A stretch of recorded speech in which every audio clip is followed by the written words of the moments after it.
Será que é possível ser completamente autêntico? Vamos entender isso juntos?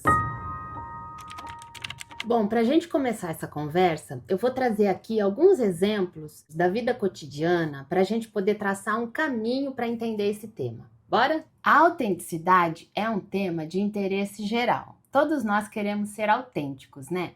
Mas será que a gente sabe o que é ser autêntico de verdade? Ou melhor, será que é possível ser autêntico? Porque a gente já cresceu aprendendo, tudo que a gente aprendeu foi através das outras pessoas. O que a gente aprendeu com os nossos pais ou com as pessoas que nos criaram, aquilo que a gente ouviu na escola e aprendeu com os professores. Todas as relações que a gente teve com as outras pessoas vão agregando a nós questões que a gente vai pegando e se identificando com elas. Uma coisa muito comum que a gente tem visto, e já faz tempo que isso acontece, é a gente sentir vontade de seguir as tendências da moda. A gente tem vontade de ficar igual a todo mundo, não é mesmo? Mas será que isso é ser autêntico?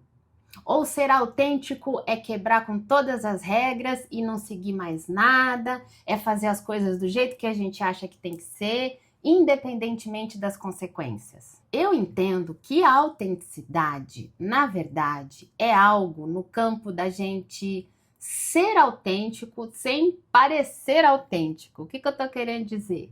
A gente tem muita vontade de parecer autêntico, mas a partir desse momento, a gente já não tá mais sendo, não é mesmo? Eu vou trazer um exemplo meu aqui. Como é que eu procuro ser autêntica? É sentir o que faz mais sentido para mim e aquilo que me parece estranho e que não combina muito com o meu jeito de ser. Agora, tem uma questão muito importante que a gente precisa falar sobre autenticidade, que é o seguinte: será que a gente consegue bancar as nossas escolhas em todos os locais que a gente habita? Diante de todas as pessoas com as quais a gente se relaciona? Isso é muito importante também. Porque eu já comecei o vídeo perguntando, será que é possível ser 100% autêntico? Inclusive, é prudente que a gente não saia por aí dizendo tudo o que pensa, não é verdade? Também é importante a gente observar se a gente tem condições emocionais de mostrar para as pessoas o que a gente está sentindo. A gente tem muito medo, inclusive, de ser autêntico.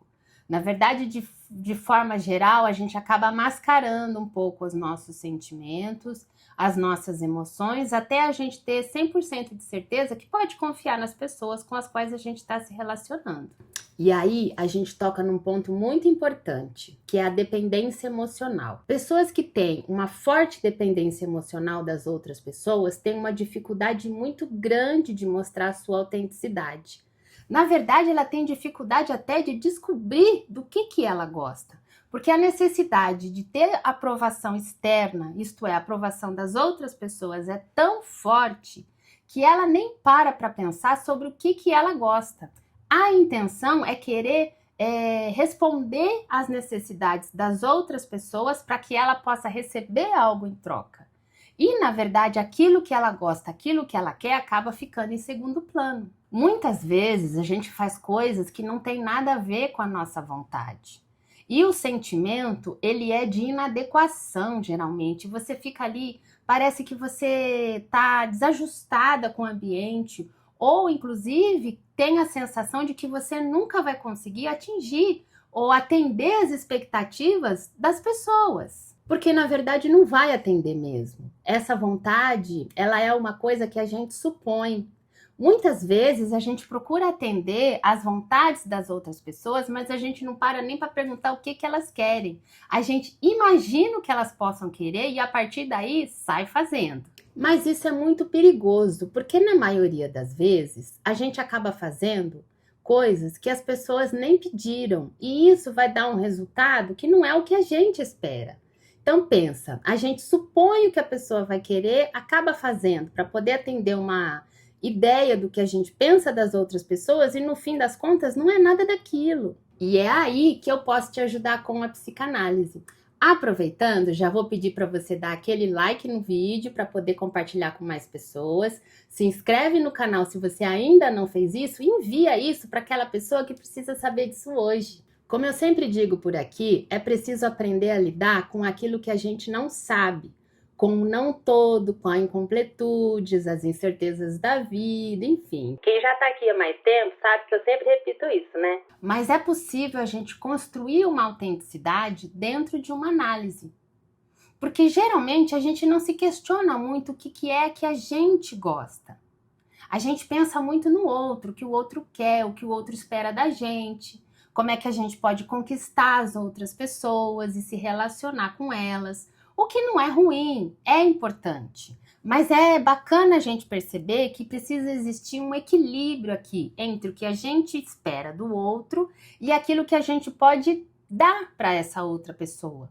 Para que os relacionamentos sejam uma troca o mais equilibrada possível. 100% equilibrada a gente já sabe que não vai dar, né? E uma outra coisa importante que a gente pode observar na análise é que geralmente a gente não tem uma consciência completa daquilo que a gente é, né? Então, assim, a gente faz uma ideia do que a gente gosta, uma ideia do que somos, e ao longo da vida também, essas coisas elas vão mudando, a gente vai se transformando ao longo do percurso. Cada idade tem uma questão importante que a gente precisa estar cuidando, né? Então a gente tem ali a infância, depois a gente cresce, né? E ao longo desse tempo a gente vai lidando com a linguagem. Na psicanálise lacaniana, a gente vai estar sempre trabalhando com o discurso da pessoa. Então, ao longo da vida, a pessoa ela vai entrando em contato com a linguagem de maneiras diferentes e em vários ambientes diferentes também. Então, o que eu estou querendo trazer aqui não é um desenvolvimento da pessoa. Isso é muito importante da gente separar na psicanálise lacaniana. Diferente do que o Freud traz, o Freud ele vai trazer um desenvolvimento do ego. Na psicanálise lacaniana, a gente não trabalha com isso. A gente vai trabalhar com a linguagem e com o que a pessoa diz. Então, independentemente do desenvolvimento dessa pessoa, desse ser, a gente vai extrair do discurso da pessoa o que ela está dizendo sobre aquele tema. Então, se a gente está falando aqui de autenticidade, a gente vai investigar ao longo do percurso o que é autenticidade para essa pessoa. Então, nem sempre a gente vai se apegar literalmente ao que diz o dicionário. É importante saber como é que isso foi sendo adquirido pela pessoa, como é que ela foi construindo ao longo da vida dela o significado dessa palavra. E se isso trouxer para ela algum tipo de desconforto, alguma dor, alguma questão importante ali que a gente precisa conversar sobre isso e trabalhar para poder curar essa parte adoecida do discurso dela, e a partir daí a gente pode ir construindo aos poucos algo diferente daquilo que traz sofrimento para a pessoa. Então veja, às vezes a pessoa vai dizer assim, eu não me sinto muito autêntica, eu acabo seguindo as tendências, eu acabo seguindo o que as pessoas me dizem o que é para fazer, e eu não tenho muita coragem de me expressar. Isso pode ser uma questão de análise. E ao longo do tempo, a gente vai entendendo como é que isso funciona. Então, uma coisa importante que a gente tem que lembrar aqui é que cada falante, cada pessoa vai trazer um aspecto diferente desse assunto. Então, a gente não vai, na psicanálise lacaniana, trazer um conceito fechado sobre qualquer assunto. Então, tudo que a pessoa trouxer sobre o que ela estiver dizendo, a gente vai construindo de forma muito específica para aquele falante. E existem também muitos pontos cegos que a gente não consegue observar sozinho. E é aí que a dialética lacaniana entra para poder fazer a cobertura desses pontos que não podem ser observados por nós. É por isso que não dá para fazer autoanálise. Aqui é uma coisa importante da gente falar sobre autenticidade que aparece muito nas sessões de análise, que é a autocensura. O que é isso? A pessoa ela vai fazer uma pré-censura daquilo que ela queria dizer, mas por alguma razão ela não tem coragem de falar. E é importante que ela perca essa inibição para poder colocar ali na análise, para que o analista possa entender onde é que está essa dificuldade.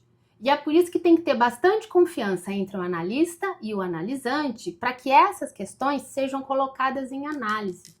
Eu não estou dizendo aqui que a pessoa não vai sentir inibições, mas é importante que ela fala que ela esteja sentindo isso, entende? Não, é diferente a gente dizer que a pessoa não pode sentir do que dizer que a pessoa não pode falar sobre isso. Então, sentir é totalmente possível. Mas é importante que a pessoa diga para o analista o que ela está sentindo sobre essa autocensura. Por exemplo, eu estou com vontade de falar uma questão ali que eu tenho com um familiar meu, mas eu não sei o que o analista vai pensar sobre isso.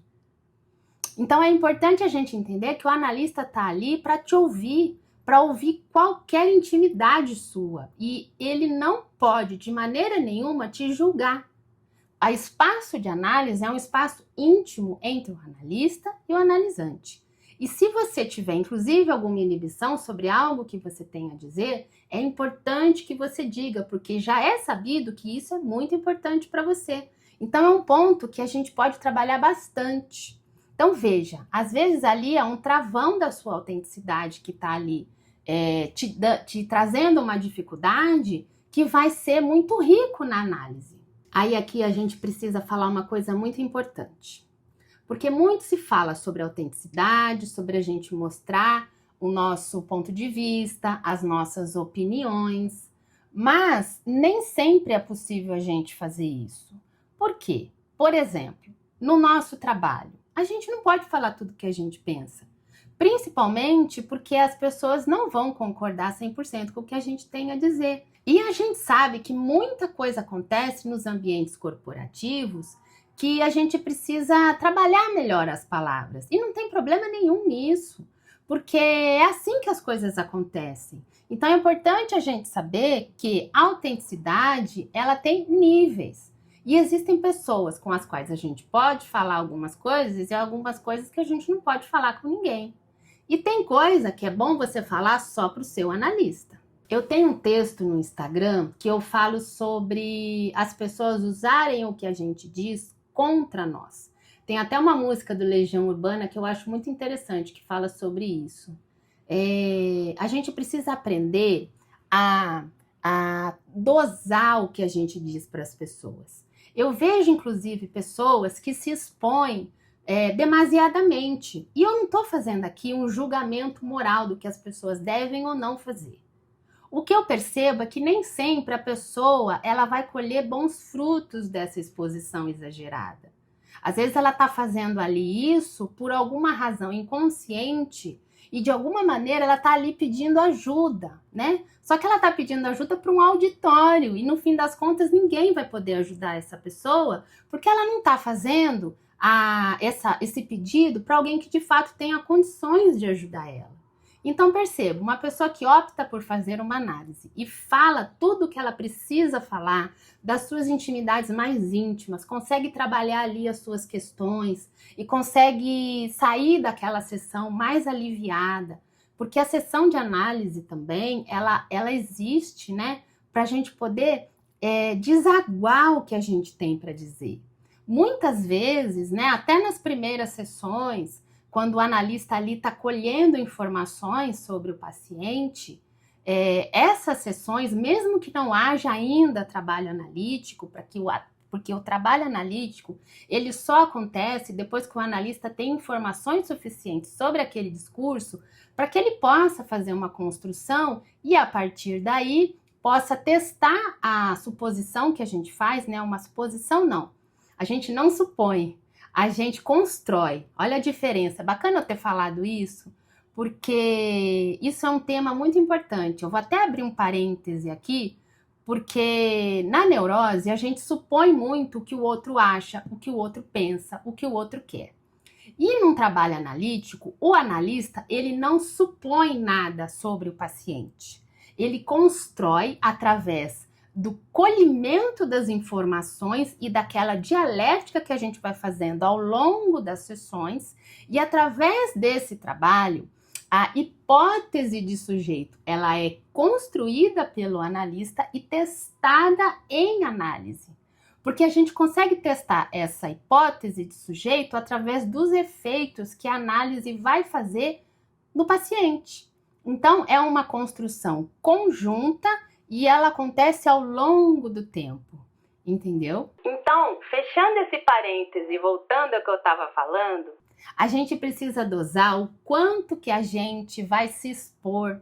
E dependendo do público que a gente estiver falando, a gente vai também dosar os termos que a gente vai usar, dosar o quanto que a gente vai falar sobre um determinado assunto em relação a outro. Então você percebe que a autenticidade é um termo muito relativo e bastante abrangente. Uma questão importante aqui da gente observar é algo que acontece, que tem a ver com a autocensura também, é que existem palavras que algumas pessoas evitam dizer. Você já percebeu? Tem gente que evita falar algumas palavras, tem medo do que a palavra pode causar nela própria. E existem algumas crenças também que a pessoa acaba evitando de falar algumas palavras. Isso pode ter alguma questão inconsciente ali também, que é bacana da gente trabalhar. A gente precisa entender aqui que toda ideia é fruto de uma construção.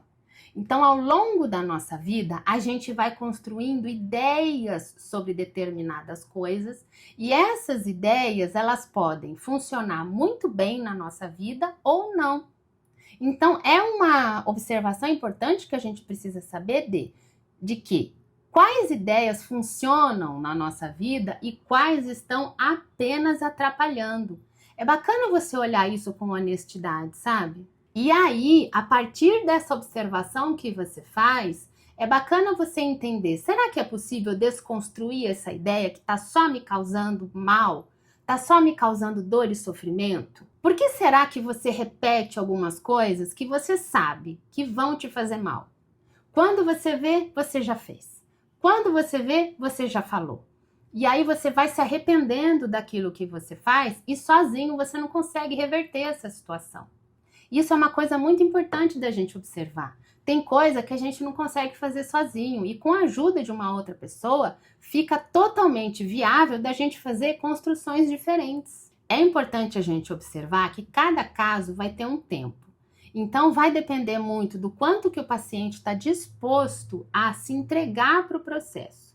Então existe um trabalho analítico que precisa ser feito pela pessoa que está ali falando.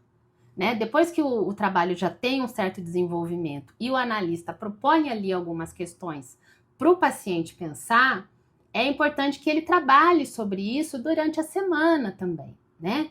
Então, é um trabalho conjunto. Não é porque você não precisa se preocupar 100% com o processo que você também não vai pensar sobre aquilo que está sendo dito na análise, né? Então, entre uma sessão e outra, é importante que o paciente pense um pouco sobre aquilo que foi falado, para que na próxima sessão a gente possa retomar do mesmo ponto, né? Então, existe também uma dedicação do paciente que é importante da gente observar.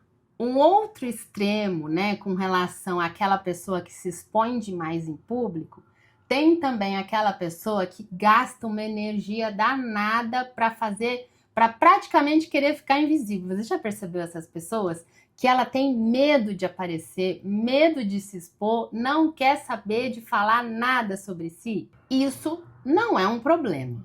Mas, caso a pessoa sinta que tem essa dificuldade de se expor para as outras pessoas e isso cause nela alguma dor, alguma sensação de desconforto, isso também pode ser trabalhado em análise. Ah, e aqui tem um ponto muito importante que a gente precisa lembrar sobre as amizades.